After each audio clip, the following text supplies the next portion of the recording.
Maji wangu na msaji wangu popote ulipo, ningependa nikukaribishe tena kipindi chetu cha Rise and Shine. Kipindi chetu cha Rise and Shine kinakuja kututia nguvu na kutubariki, kutuinua, kutoa level, kutupeleka level nyingine, ile level Mungu anataka tukue.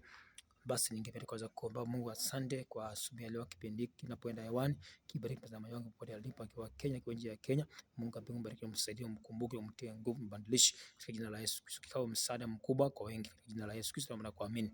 Amina. Mtazamaji wangu popote ulipo, ningependa pia nikualike tena nikwambia kwamba endelea kutazama vipindi zetu za Rise and Shine vile zinapokuwa zinakuja. Mungu akusaidie uwe unazifuatilia, uchukue na ushare na marafiki zako. Nataka leo kuendelea katika ujumbe nimekuwa nao, nikiendeleza ujumbe unaoitwa wa kutii wazazi wetu na kuwaheshimu. Nilikuwa nimesema kwamba naendelea na lesson hiyo tena. Nikasema tunaangalia watu waliomtii Mungu. Watu waliomtii Mungu, watu waliomtii Mungu, watu waliomtii Mungu ni kina nani? Hawa watu ndio waliomtii Mungu. Watu wanne. Sio wanne peke yake, wako wengi. Lakini Mungu kwa vile amenisaidia nimepata kuweka katika mpangilio hawa wanne ambao waliomtii Mungu. Ndiye mtu wa kwanza. Mtu wa kwanza alikuwa anaitwa Noa. Noa alimtii Mungu, akatengeneza safina.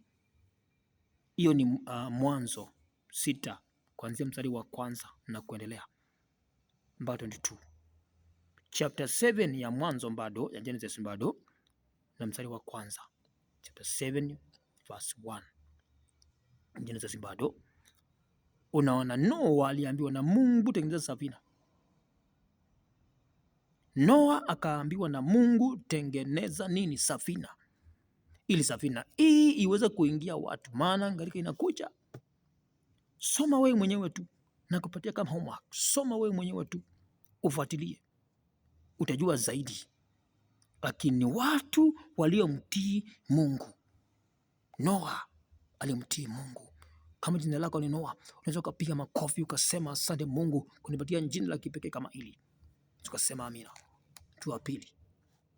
Mtu wa pili aliyomtii Mungu ndio Abraham ama Ibrahim. Ibrahim alimtii Mungu alipoambiwa ondoka, aliondoka na akahama katika ile nchi Mungu alimwambia ondoka, akatoka Ibrahim. Tunaimpata hiyo katika Mwanzo 11:26 na tena pia Mwanzo tena 12 mstari wake ni wa 9.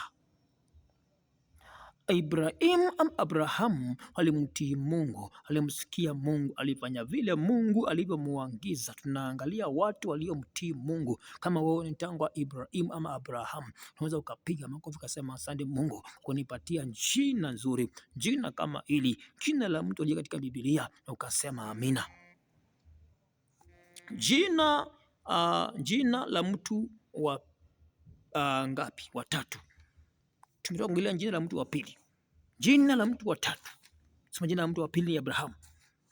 Mtu wa tatu aliyomtii Mungu ni Musa ama Moses ukipenda. Alimtii Mungu alipoambiwa na Mungu asongee mahali ile kichaka ilikuwa inawaka moto. Alisongea.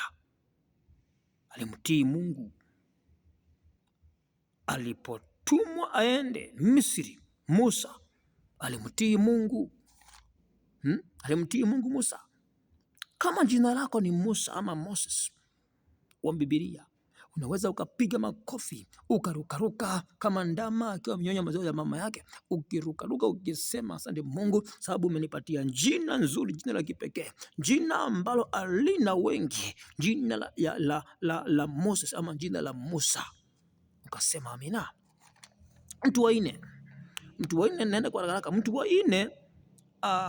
wa nne Moses chapter Moses, tumpate Moses ndio mtu wa tatu. Mimi nimesema hivyo aliyemtii Mungu. Kasema utasoma kitabu cha Kutoka 3:1, Kutoka chapter 3 verse 1, chapter 4 bado Kutoka 4:17. Mtu wa nne aliyemtii Mungu naye ndiye huyu. Mtu aliyemtii Mungu naye ndiye huyu ni Samueli. Samueli alimtii mama na baba yake. Samueli alimtii Eli.